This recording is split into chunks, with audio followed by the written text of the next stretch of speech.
at first appeared to be the same city I had known 20 years before when I first came to China as a young reporter.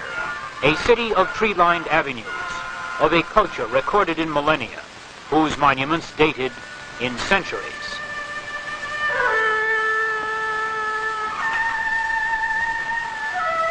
But I soon learned Peking was full of new sights and sounds. The parade was just a rehearsal for National Day. It is Communist China's leading holiday. Celebrations go on for 2 days.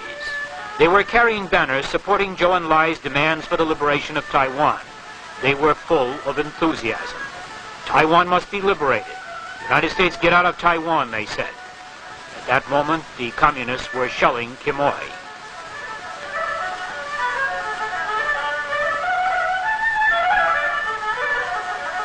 Tiananmen, Peking's Red Square, was quiet. Only a few pedicabs and buses moved around. The Chinese characters say, "Long live the People's Republic of China. Long live the solidarity of the peoples of the world." On National Day, this square would be filled. Hundreds of thousands of Chinese would be on hand to watch. Here the Chinese communists staged their biggest rallies. The men in the street underneath my hotel window were building a sewer. The work went on 24 hours a day. I found out later this was part of a program.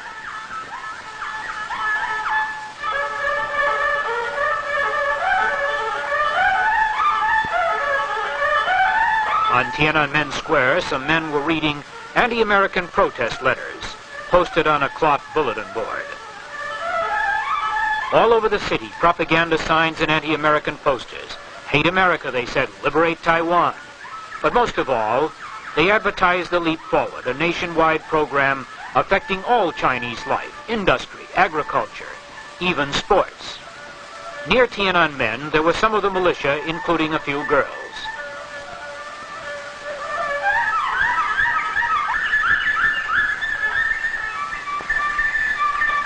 They were playing cards or other games. The People's Militia is organized by provinces and military districts. Reserves for the Army are trained. Although all ages 18 to 45 have to serve, most young Chinese enter the militia from the youth organizations. They are indoctrinated in communism. They stand guard, take part in major celebrations, appear on many occasions. Girls are encouraged to join. These girls are reading recruitment notices.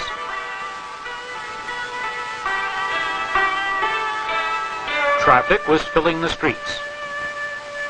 Chinese pedal to work. Pedicabs are used for carrying small loads. Men pull heavy loads. There were cars, buses, carts.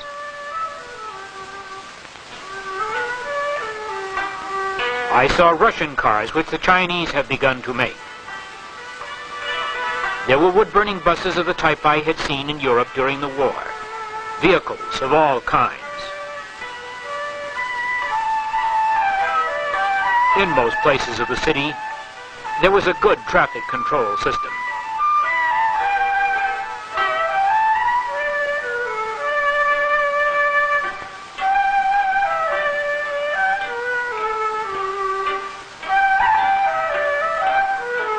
This truck was pulling a string of trailers, carrying a load of coke for steel making in the Leap Forward. The people moved among the ancient monuments of their city. They were dressed in many different ways. Men in uniforms or trousers and shirts. Women wearing trousers or dresses.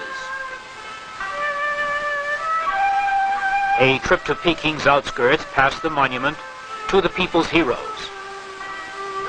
The Catholic Church.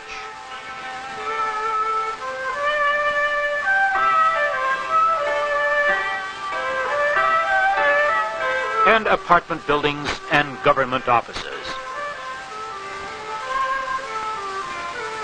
There were many more apartment buildings than I had seen in the Soviet Union. The new planetarium was open. It has become a popular place for visitors to its observatory and exhibition hall. Construction was going on everywhere. It was mostly hand labor. Manpower is Communist China's greatest resource. Colorful fabrics in a Peking textile factory.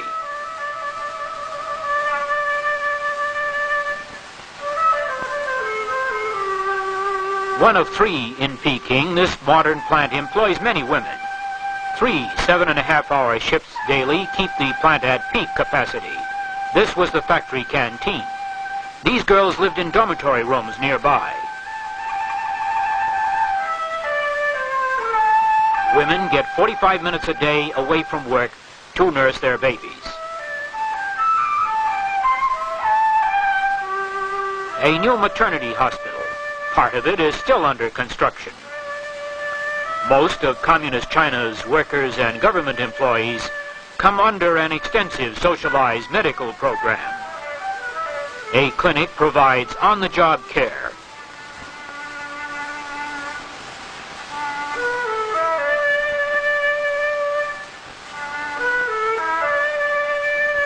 I visited a worker's family in one of the apartments near the factory. 5 people occupied a small apartment for which they paid about $1.20 a month rent. Kitchen facilities in a courtyard.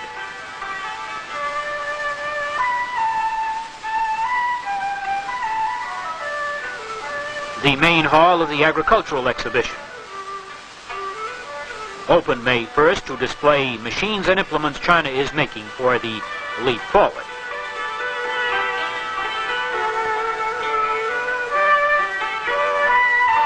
A display of fabrics for export.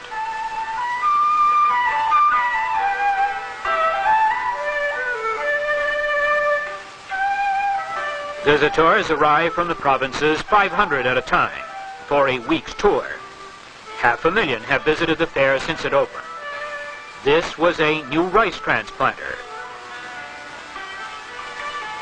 They had more than 30,000 different implements, from the crudest hand sickle to this giant combine.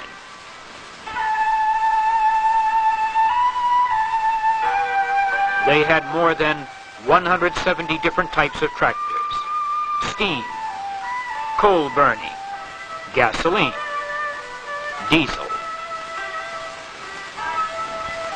They claim to have built many in the last 5 months.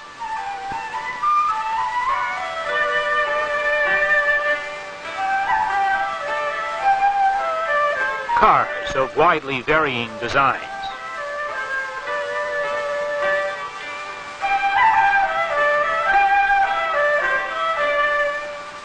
Turbines of all types were on display.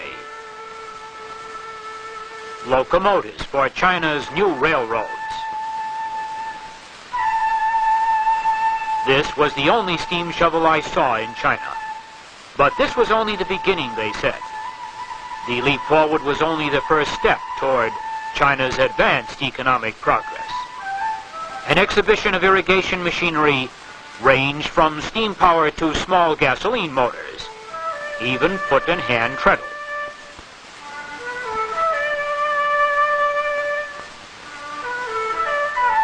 A solar cooker. It was a featured exhibit. Outside the fairgrounds there was a pool. Here, watched by their waiting elders, children played.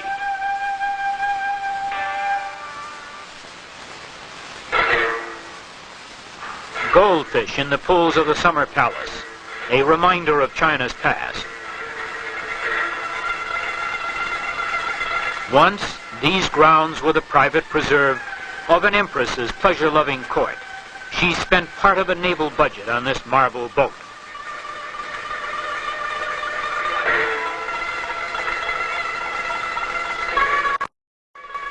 Under the communist regime, these grounds are now a park for China's workers.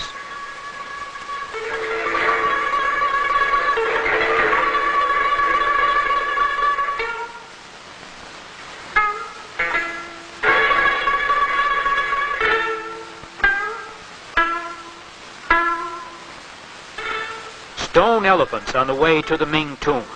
A gate built 5 centuries ago, entrance to the tombs, burial place of emperors of the imperial days. The communist regime has made it into a park.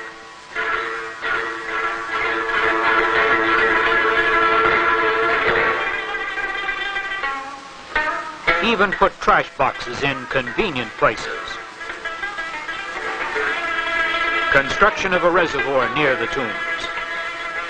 They were hoisting the stone with an arrangement of ropes and bamboo poles.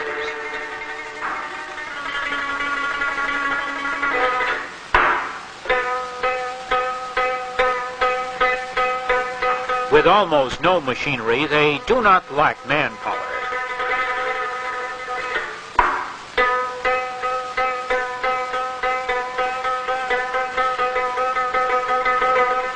This was staging for a concrete arch bridge.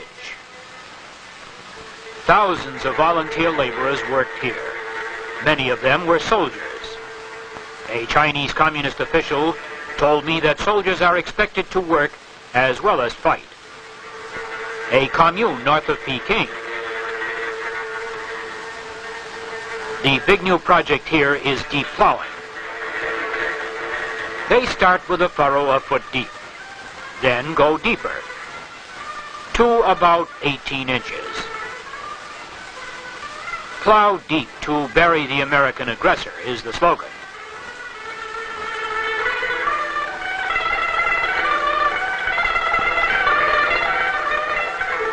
The commune is virtually self-sustaining. They make their own tools.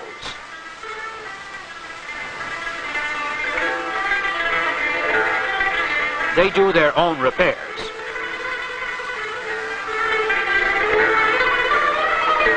"4,100 people live on this commune, 970 families, 1,600 workers, a comparatively small commune in communist China in the year of the leap fallen.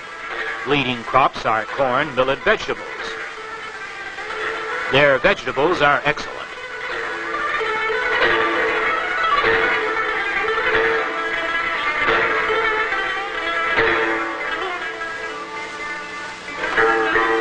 Irrigation pump, 1 donkey power model. These women were threshing millet. Children are excused from school and brought here in a group during the harvest season. Education and labor go together in communist China. Much of their corn is very poor. Some of it was fairly good.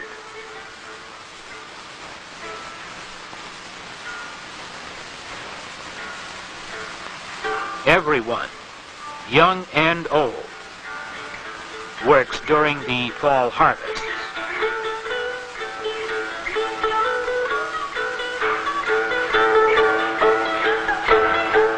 These are student volunteer workers, young men and women from Peking universities and high schools. On weekends, they work on farms and roads around Peking. This group had a loudspeaker with news commentaries about Taiwan and commercials about why they should work hard for the Great Leap Forward.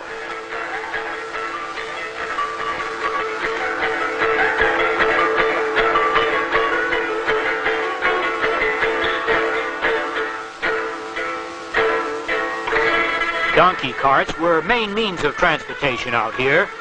People in the area follow these carts, picking up vegetables, beans, seeds.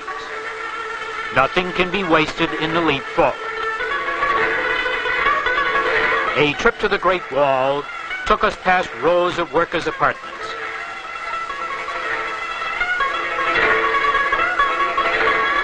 We passed camel caravans coming in from the north, loaded with grain, wool, and other products, and herds driven to market.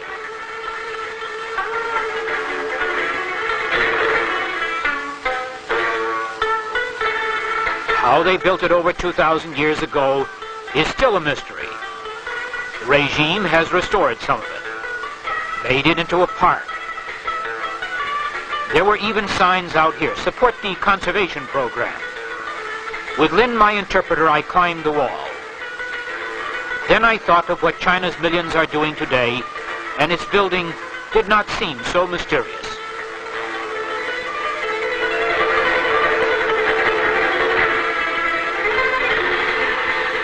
Apartments in Shenyang, heart of industrial Manchuria. About 15,000 of Shenyang's workers were housed in this area. These apartments had their own schools, garden plots, canteens. Knock on any door, they said. This woman had 6 small children. The family occupied one room. Her husband was a lathe operator in machinery plant number 1. Women have to teach children sanitation. Educate them before the state takes over. This little girl, holding a fly swatter, is proud of her part in the Kill Pests campaign. Shenyang developed during the Japanese occupation when it was called Mukden. In the State Department store, photographs of model employees are posted on a bulletin board. A wide variety of goods was sold in this store. Although prices were very high, there were many buyers. A crowd gathered in the street nearby. They were shooting a movie. Following the new socialist realism in movies, this scene was shot outside.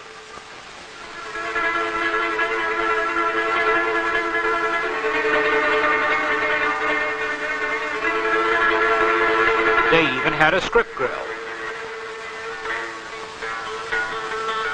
Chinese communist motion pictures carry much of their propaganda in the Leap Forward campaign.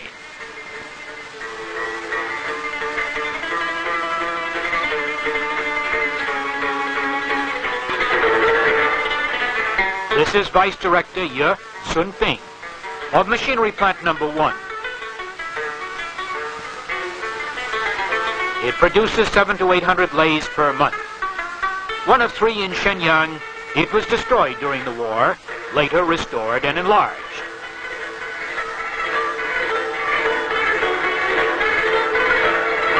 Lathes were based on an East German design.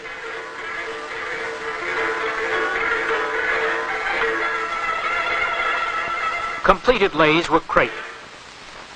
The crates were then rolled to the railroad loading platform. It was all hand labor here.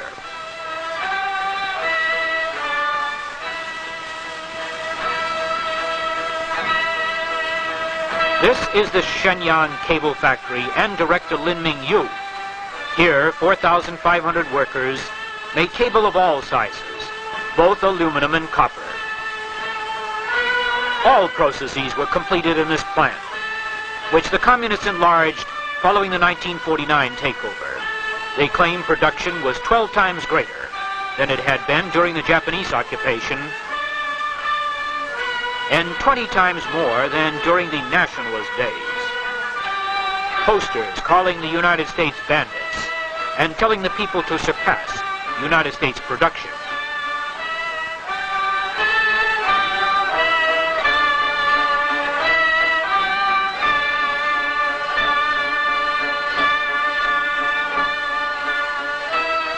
Other posters call for production to rise like a Sputnik.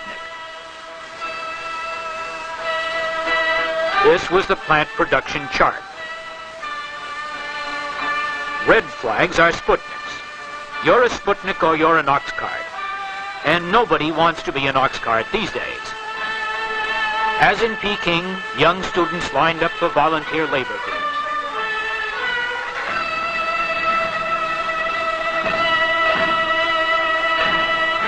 These are young pioneers and members of the Youth League.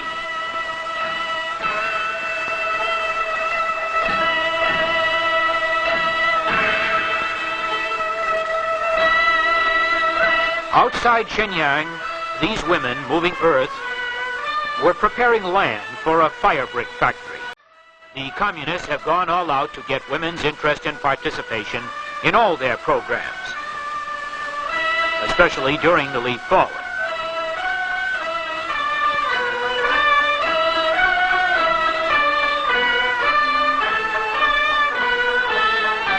I found this was the best way to get their cooperation for these pictures.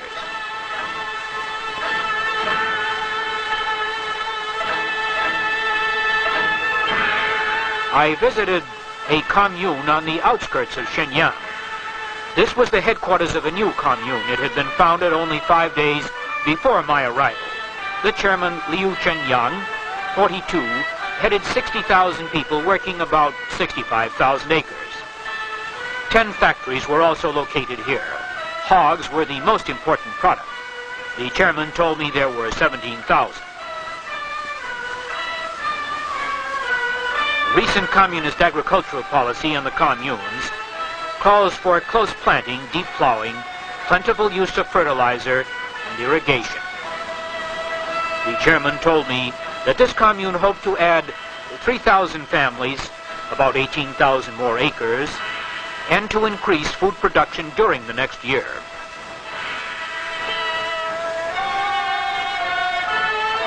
It rained on my return trip. I was stuck fast in Manchurian mud and had to get help from one of the farmers nearby.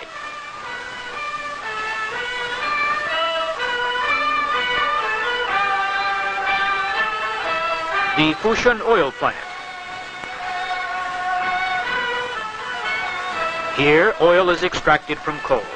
Built in 1928 by the Japanese, destroyed during the war, it was restored and enlarged. The Japanese produced 225,000 tons of petroleum in their best year. 1957 production was 320,000 tons. 1958 goal, 440,000 to catch up with Britain. Chief of Office was Dung Guan. He advised me to put on a mask for my tour of the plant. Young laboratory technicians of the plant staff. They are among the highest paid of the 7,500 workers, which include 500 women. The Fushun open pit mines. Hydraulic mining is much used here.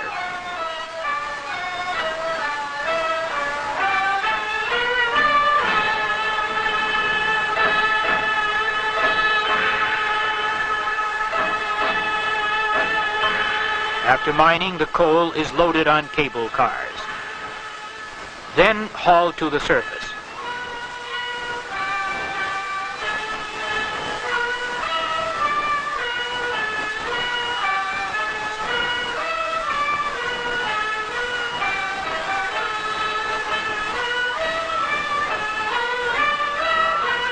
Cars are automatically dumped.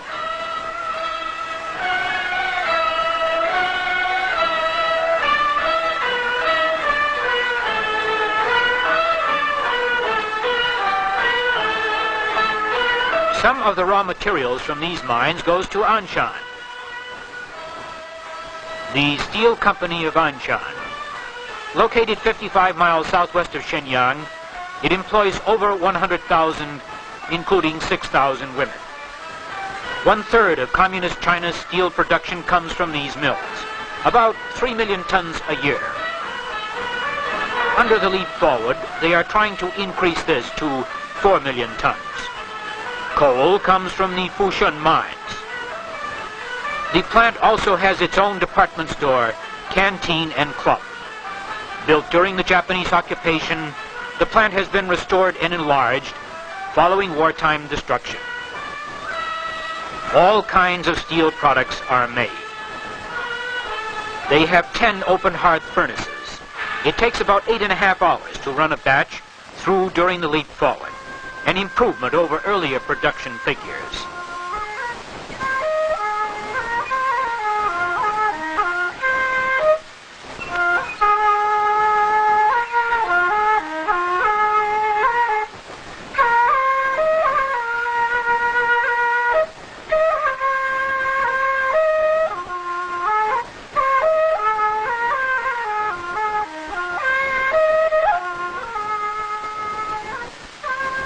Steel rails and other product are here being run through.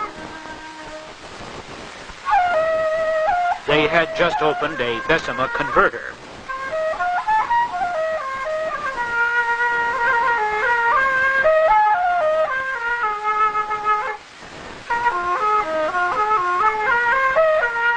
To this production is added the output of many small furnaces like this one. This plant made 30,000 tons of steel a year. And everywhere in China, near industrial plants and on communes, small furnaces have added their output to the big mills.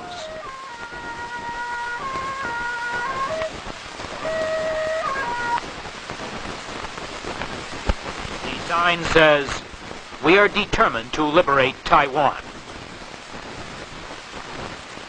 En route from Peking to Tientsin, we passed through an intensively cultivated region. Crops here were corn and sorghum. As we neared the city, increasing signs of recent industrial growth.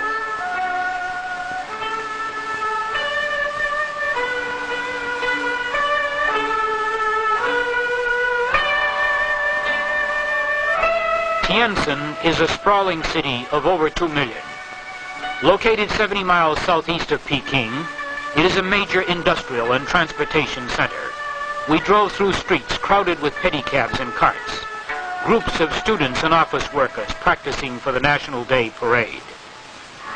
The city gave every appearance of rapid growth.